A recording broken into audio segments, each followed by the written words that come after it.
அன்பை குறித்து பார்க்கும் பொழுது அவர்கள் என்ன செய்தாங்க? அவர்களுக்கு நமக்கு ஏதாவது பிளட் ரிலேஷன்ஷிப் இருக்கா? பணத்தை என்ன செய்யற கணக்கு பார்த்து துணி எனக்கு தேவையான எல்லா துணிகளையும் கொடுத்தாங்க. எல்லாவற்றையும் நான் ஷூ போடுறதுக்கு பயப்படுவேன், இன் பண்றதுக்கு தெரியாது, எல்லாவற்றையும் விட்டு கொடுத்தார். அப்ப அந்த அன்பை நம்ம பார்க்கும் பொழுது எங்கேயோ இருக்கிற ஒரு மனிதன் நம்ம மேல என்ன செய்யறாரு? அன்பு. அதே போல ஆண்டவராகிய இயேசு கிறிஸ்து உங்களை என்னை அவர் என்ன செய்யறாரா? நேசிக்கிற ஒரு தேவன். அல்லேலூயா.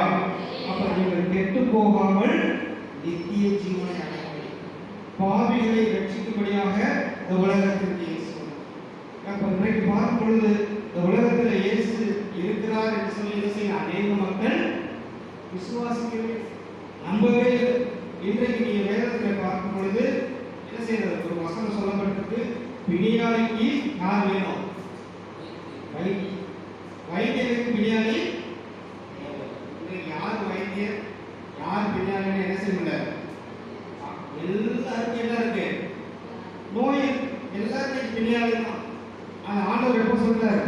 2000 வருஷத்துக்கு முன்னாடி சொன்னார், பிணியாளிக்கு தான் வைத்தியம். அப்ப பாவிகளை ரட்சிக்கும்படியாக சேற்றிலே விழுந்து கிடக்கிற மக்களை, படிப்பறிவில்லாத ஏழ்மை நிலைமையில ஒன்றுக்கும் உதவாத எல்லாராலும் கைவிடப்பட்ட மக்களை தேடிதான் இயேசு ஊழிய செய்த இடங்களை பார்க்கும் பொழுது அவர் எங்கெல்லாம் ஊழிய செய்தாரா?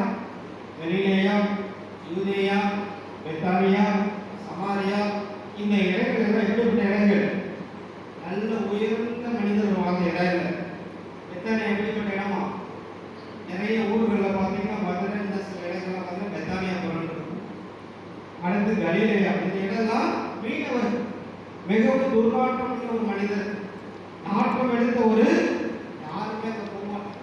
அப்படிப்பட்ட மனிதர்களை தேடி தேவன் என்ன செய்யறார்? இயேசு உலகத்தில் வாழ்ந்து கொண்டு அவர் பிறந்ததின் நோக்கம் எல்லாருக்கும் என்ன கிடைக்கணும்? நல்ல ஒரு வாழ்வு, சுக வாழ்வு கிடைக்குமே. இன்றைக்கு எத்தனை மக்கள் சுகமா வாழ முடியல?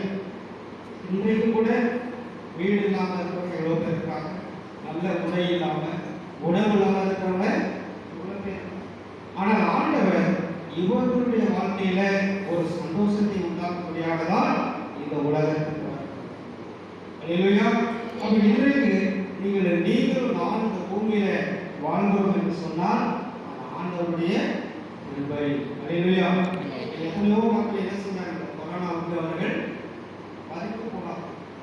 கண்ணுக்கு தெரியாத ஒரு பொருளை என்ன செய்யணும்? நாம நம்புகிறோம். நம்ம யாருக்காவது தெரியுமான்னு சொன்னா அதை திரும்பி யாருக்குமே தெரியாது. ஆனால் இந்த உலகத்தையே படைத்த அந்த சராசரி உருவாக்கின ஆண்டவராக இயேசு கிறிஸ்துவை விசுவாசிப்பது அநேகருக்கு எப்படி இருக்கு? அது ஒரு பெரிய ஒரு காரியமா. இயேசு அப்படி ஒருவர் உண்டா, அப்படி ஒருவர் இருந்தாரா, அப்படி வாழ்ந்தாரான்னு சொல்லி நிறைய கேள்விகள். இந்த 3வது அதிகாரத்தில் கூட ஒரு மனிதன் நல்ல போலவே நித்திய ஜீவனை அடைபடிக்கு நான் என்ன செய்யும்? உலகத்தில் நம்ம வாழ்கிறோம், வாழ்ந்த பிறகு இன்னொரு வாழ்க்கை நமக்கு என்ன செய்யறதா? உண்டாயிருக்கு. அந்த வாழ்க்கையை பெற்றுக்கொள்ள நாம் என்ன செய்யணும்? அப்பதான் ஆண்டவர் சொல்றாரு, நீங்க என்ன செய்யணும்? மறுபடியும் பிறந்தது. இந்த உலகத்திலே பிறந்திருக்கிற ஒரு பிறப்பு உண்டு. தாயின் வயிற்றில இயேசு எப்படி தாயின் வயிற்றில பிறந்தாரோ அதே போல அவர் என்ன செய்தார்? பரிசுத்த ஆவியால கர்ப்பத்தில். அப்ப நீங்களும் நானும் உலகத்திலே வாழ்கிற ஒரு வாழ்க்கை பாவம் நிறைந்த வாழ்க்கை. அந்த பாவம் நிறைந்த வாழ்க்கையிலிருந்து இன்னொரு வாழ்க்கை மறுபடியும் பிறந்தது.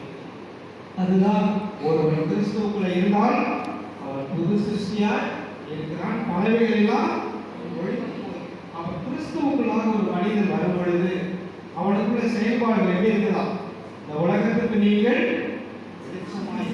பூமிக்கு உப்பாய் இருக்கிறீர்கள். அப்ப கிறிஸ்துவின் சிந்தை, கிறிஸ்துவின் சாயல் அவர் எப்படி இருந்தார்? பர்சனாலிட்டி. என்ன பர்சனாலிட்டினா? Unique personality. தனித்தன்மை உடையவராக காணப்படும். எந்த ஒரு குற்றம் இல்லாத ஒரு மனிதனாக காணப்படும். ஹியூமனிட்டி. அப்ப ஹியூமனிட்டின்னு பார்க்கும் பொழுது மனித தன்மையுடையவராய் பெரிய தேவன் எளிமையான தோற்றத்திலே உண்டானவர். என்ன ஒரு ஹியூமனிட்டி! யாரெல்லாம் ஒரு கஷ்டத்தோடு வந்தார்களோ, வியாதியோடு வந்தார்களோ, அதாவது கள்ளத்திலே அடக்கப்பட்ட ஒரு மனிதனை கூட அவர் என்ன செய்தாராம்? அவன் காயங்களை கட்டி அவனுக்கு என்ன செய்தார்? நல்ல ஒரு பராமரிப்பை கொடுத்தார். பாவத்தோடு வந்த ஒரு பெண், எல்லாரும் கல்லறிய வேண்டும் சொல்லி வந்தாங்க. அந்த பெண்ணை ஆண்டவர் என்ன செய்தார்? மன்னி. அப்படி கிறிஸ்துவை உடைய சிந்தையுடைய நாம் மன்னிக்கிற சுபாவம் உடையவர்களாகவும் மற்றவர்களுக்கு உதவி செய்ய நல்ல உள்ள படைத்தவர்களாக என்ன செய்யணும்? காணப்படும். அதுதான் ஆண்டவர் நமக்கு கற்றுக் கொடுக்கிற பாடம். ஸ்பிரிச்சுவாலிட்டி சொல்லும் பொழுது ஆவிக்குரிய காரியத்தை அவர் என்ன செய்தாராம்? தன்னுடைய தகப்பனும் தாயை அவர் நம்மள நேர தேவாலயத்தை அப்ப பழமொழிகள் சொல்றாங்க, இறையை தேடுவதற்கு முன்பதாக என்ன தேடணும்? இறையை தேடணும். இறையை தேடுவதற்கு முன்னாடி ரெண்டு இறைவனை தேடினாதான் நமக்கு என்ன கிடைக்கும்? இறை. அதனால அந்த பறவைகள் விலங்குகள் எல்லாம் என்ன செய்ய? காலையில் எழுந்து சொன்னதே என்ன செய்யுது? ஆண்டவர் எல்லாம் துதிக்கும். அப்ப இயேசு கிறிஸ்து பிறந்த உடனே மெய்ப்பர்களுக்கு தேவதூதர்கள் சொன்னாங்க, இந்த தாவீது ஊரில் உங்களுக்கு யார் பிறந்திருக்கிறது? இயேசு கிறிஸ்து ரட்சகர். அவர் போய் பார்த்த உடனே அவங்க எல்லாம் என்ன செய்தாங்களா? பார்த்துட்டு அவங்க பாட்ட வந்துட்டாங்களா? என்ன செய்தாங்களா? அவரை தொழுது கொண்டு அவரை துதித்தார்கள். அவரை துதிக்கும் பொழுது, அவரை விசுவாசிக்கும் பொழுது ஆண்டவர் என்ன செய்தார்? அவருக்கு நம்ம இந்த பூமியிலே நீங்கள் வாழ்வதற்கு தேவையான எல்லா விதமான ஆசீர்வாதங்களையும் கொடுக்கும். அது மாத்திரமல்ல, அவர் என்ன செய்யறார்? மறுமையிலே நமக்கு ஒரு நித்திய வாழ்வை அவர் கொடுப்பார். அப்ப இந்த நாட்களில் ஸ்பிரிச்சுவல் அப்படிங்கும்போது நீ குறைந்து கொண்டு அநேக மக்கள் என்ன செய்யறாங்க? தெய்வத்தை தேட வேண்டிய அவசியம் எனக்கு இல்லை. டெக்னாலஜி வளர்ந்து கொண்டிருக்கிறது, சயின்ஸ் வளர்ந்து கொண்டிருக்கிறது, அறிவு வளர்ந்து கொண்டிருக்கு. வேதத்தில் சொல்லப்பட்டிருக்கு, அறிவு பெருத்தவன் என்ன பெருத்தவன்?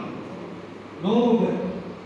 அறிவு வளர வளர வளர என்ன செய்யறது? விஞ்ஞானம் வளர வளர தெய்வீகம் குறைத்து கொண்டிருக்கும்.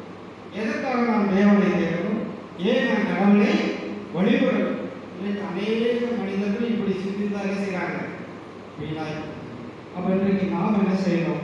நாம் வணங்குறதால ஆண்டவரை என்ன செய்யணும்? அனுதினமும் தேடுகிறவர்களாய். இயேசு கிறிஸ்துவை நீங்க மறந்துட்டீங்கன்னு சொன்னா, இயேசுவை மறந்தால் அவர் உங்களை மறந்துவாரா? மறக்க மாட்டார். அவர் என்ன செய்வார்? உங்களுக்காக எனக்காக ஜீவனையை கொடுத்த தெய்வம் உங்களை அவர் மறக்க மாட்டார், கைவிட மாட்டார். அவர் என்ன செய்தார்? விழுந்து போன மனிதனை, தோல்வியுற்ற மனிதனை, எனக்கு வாழ்க்கையில் என்னமே எதுவுமே நான் என்ன செய்ய போறேன், சாகுவதுதான் எனக்கு ஒரே வழின்னு சொல்லி இருக்கிற மனிதனுக்கு ஆண்டவர் எப்படி கொண்டதா இருக்காரா? நானே வழியும் சத்தியமும் ஜீவனமாய் இருக்கிறேன். இன்னைக்கு தினகரன் சொல்ற பெரிய ஒரு பாஸ்டர் நமக்கு தெரிஞ்சிருக்கும். அவருக்கு என்ன செய்யறார்? ஒரு நாள் மறிக்க வேண்டும் என்று சொல்லி என்ன செய்யறாரா? ரயில்வே ஸ்டேஷன் வாக்கில் நடந்து போயிட்டு இருக்கும் பொழுது அந்த வேலையில தான் அவருடைய சித்தப்பா என்ன செய்திருக்கார்? அவரை இயேசுவை நம்பு, இயேசுவை விசுவாசி, இயேசுவை நீ ஏற்றுக்கொண்டால் உனக்கு எப்படி இருக்கும்? அவர் போல எந்த ஒரு மனுஷனுக்கு என்ன இல்லை, கிறிஸ்துவ சமுதாயத்துல வசதியாக வாழ்ந்து. அப்ப இயேசு கிறிஸ்துவை கூட அநேக பின்பற்றினார். எப்படி பின்பற்றினாங்க? எதற்காக அவர் பின்னாடி போனார்கள்? வியாதியஸ்தர்கள் ஒரு கூட்டம் போனது. அவர் போகிற இடமெல்லாம் சுகம் உண்டாம், வியாதி சுகம் கிடைச்சது. அது மாத்திரம் போனாங்களா? இயேசு கிறிஸ்து நல்ல ஒரு போதர், நல்ல ஒரு ஆசிரியர், நல்ல ஒரு சிந்தனையாளர், நல்ல ஒரு சிற்பி. அது மாத்திரமல்ல, நல்ல ஒரு உழைப்பாளர். அவருடைய தாயின் தகப்பனை என்ன வேலை செஞ்சாங்க? தச்சு வேலை. அதுக்கு ஆண்டவர் என்ன செஞ்சிருக்காரு? உதவி செஞ்சிருக்காரு. நீங்க உங்க பிள்ளைகள் பெற்றோருக்கு கீழ்ப்படிந்து அவங்களுக்கு உதவி செய்வீங்களா? ஏசு என்ன செய்தார்? முன்மாதிரியை வச்சார். எப்படி முன்மாதிரி? பெற்றோருக்கு கீழ்ப்படிந்தார், அவங்களுக்கு உதவி செய்தார், தச்சு தொழிலை செய்தார். இன்றைக்குள்ள பிள்ளைகள் நிறைய பேர் என்ன செய்யறதில்லை? கீழ்ப்படுகிறதில்லை, உதவி செய்வதும். ஆனால் நீங்களும் நானும் ஆண்டவர் எப்படி நமக்கு முன்மாதிரியை வைத்து போனாரோ அதே போல நாம் என்ன செய்யணும்? கீழ்ப்படியணும். பெற்றோருக்கு அநேக பிள்ளைகள் கைவிட்டதுனால தான் என்ன உருவாகிட்டு இருக்கு? முதியோர்கள் உருவாகி. இப்போ இவ்வளோ முதியோர்கள்னா நீங்கள் தாத்தாவை பாட்டியப்போ எவ்வளோ உருவாகும்? எவ்வளோ இருக்கும்? நிறைய முதியோர்கள் தான். சாப்பாடு இன்னைக்கு ஆன்லைனில் வந்து சமைக்கிறது கஷ்டமாக இருக்கு. சாப்பிட்றதே நம்மளால கஷ்டமாக போயிடும். எதுக்கு நம்ம சாப்பிட்றது அப்படி போயிடும். அப்போ இன்றைக்கு இயேசு கிறிஸ்து பிறந்த இந்த நல்ல நாளிலே நாம் கற்றுக்கொள்ள வேண்டிய காரியம் என்னன்னு சொன்னால், இயேசு கிறிஸ்துவை போல நாமும் வாழ வேண்டும். கிறிஸ்துவின் சிந்தை நமக்குள்ளே காணப்படும். மன்னிக்கிற சுவாபம், அன்பு செலுத்துகிற சுவாபம், இதெல்லாம் நமக்குள்ளே காணப்படும். உலகத்திலே நம்ம பிறந்தது எப்படி வெறுமையாக பிறந்தோமோ அதே போல தான் நம்ம என்ன செய்வோம்? ஒரு நாள் வெறுமையாக தான் போகும். எவ்வளவு பெரிய மனிதனாக இருந்தாலும் எதையாவது எடுத்து போக முடியுமா? எதையுமே கொண்டு போக முடியாது. அப்போ ஆண்டவர் நமக்கு என்ன செய்கிறார்? பூமியில ஆசீர்வாதத்தை கொடுத்து விரும்புகிறார்.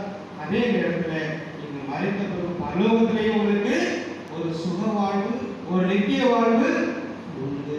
அதை தான் ஒருவர் மறுபடியும் இறக்கிறார். அப்போ இயேசு பிறந்ததன் நோக்கம் இன்றைக்கு என்ன செய்யறார்? ரட்சிக்கப்படும் ஜனங்கள் ரட்சிப்படைய, அதுதான் ரட்சை. அப்ப இன்றைக்கு ரட்சிக்கப்படாத அநேக ஜனங்கள் என்ன செய்றாங்க? இருக்கிறாங்க. குடியினால, மதுவினால, இன்னும் பலவிதமான போதை, பலவிதமான தீய பழக்கங்களுக்கு என்ன செய்யறாங்க? வாலிபர்கள் இன்னைக்கு என்ன செய்யறாங்களா? இருந்து கொண்டு இருக்கிறாங்க. பிரசங்கில ஒரு வசனம் சொல்றது 12:1, வாலிபனே வாலிப பிரயாணத்திலே ஒரு சிருஷ்டிகளை வினை. இன்னைக்கு நீங்கள் ஒருவேளை வாலிபர்களாக இருக்கலாம். இந்த நாட்களில் நீங்கள் என்ன செய்யணும்? உங்களை சிருஷ்டித்த தெய்வத்தை என்ன செய்யணும்? நினைச்சீங்கன்னா எப்படி இருப்பீங்க? ஃபியூச்சர்ல நீங்க வாலிப காலத்துல என்ன செய்றாங்க? அநேக நினைக்கிறது எப்படி நம்ம வளர்ந்தோம், எப்படி நம்ம வாழ்ந்தோம், எப்படி வாழ போகும். இயேசுக்கு இன்னொரு பெயர் உண்டு. என்ன பெயர்? இம்மானுவேல் என்பதற்கு தேவன் நம்மோடு இருக்கிறார், இருப்பார். இருந்தார், இருக்கிறார். இனிமேல் அவர் என்ன செய்வார்? உலகத்தின் கடைசி வரையில் நான் உங்களோடு கூட இருக்கிறேன். அந்த இம்மானுவேலர் நம்மளோடு கூட இருக்கிறார், நம்மை பார்த்து கொண்டிருக்கிறார். நம்மள் தவறும் பொழுது, இடரும் பொழுது, விழும் பொழுது ஆண்டவர் என்ன செய்கிறார்? நம்மை காப்பாற்றுகிற தெய்வமாய். ஆபத்து காலத்தில் என்னை நோக்கி, வியாதி வந்த நேரத்தில் என்னை நோக்கி, தனிமையாக இருக்கிற நேரத்தில் என்னை நோக்கி ஆண்டவர் நோக்கி கூப்பிட்ட குருடர்களுக்கு ஆண்டவர் பார்வையை கொடுத்தார். செவிடர்களுக்கு ஆண்டவர் சுகத்தை கொடுத்தார். 38 வருஷம் ஒரு மனுஷன் என்ன செய்தான்?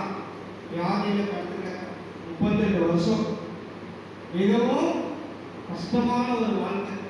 அந்த மனிதனை இயேசு பார்த்து என்ன செய்யறாரு? சுகத்தை. நம்ம என்ன நினைப்போம்? இன்னும் 2 வருஷம், 1 வருஷம் அவன் என்ன செஞ்சிருவான்? அவனாவே செத்து போயிடும். ஆனால் ஆண்டவர் பார்க்கிறார். 38 வருஷம் பாடுகளை ஒரு நிமிடத்தில் அவர் கிளியர் பண்ணி சொல்லுவார். அப்படிதான் இருக்கு நம்முடைய வாழ்க்கையில் கூட. ஆண்டவர் உங்களுக்கு தேவையான எல்லாவற்றையும் அவர் நிச்சயமாக அவர் கொடுப்பார். எப்பொழுது? அவரை நீங்கள் ஏற்றுக்கொள்ளும் பொழுது, அவரை விசுவாசிக்கும் பொழுது, அவரை நீங்கள் அன்பு கூறும் பொழுது தான் ஆண்டவர் என்ன செய்வார்? உங்களுக்கு எல்லாவற்றையும் தருவார். ஒருவேளை நீங்கள் படிப்பில் ஞானத்தில் குறைவுள்ளவர்களாக இருந்தால், இன்றைக்கு கூட நாங்கள் சாலமோனை குறித்து சிந்தி. சாலமோன் எப்படிப்பட்ட ஒரு மனிதனாக இருந்தான்? சாதாரண ஒரு மனிதன் தான். அப்போ ஆண்டவர் அவன் என்ன செய்தான்? நேசிக்கிற ஒரு மகனாய் காணான். சாலமோன் ஜெபித்த பொழுது தேவ ஆலயம் என்ன செய்தார்? தேவனுடைய மகிமையினாலே நிரம்பி அக்கினி வந்து இறங்கினது.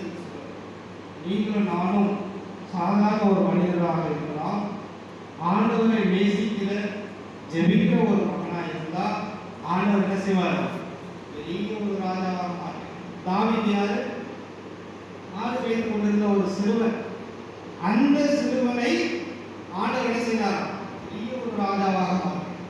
அந்த தாவீதுக்கு பிறந்த மகன் சாலமோன் அவன் எப்படிப்பட்ட மனிதனா? ஞானமுள்ள ஒரு மனிதன்.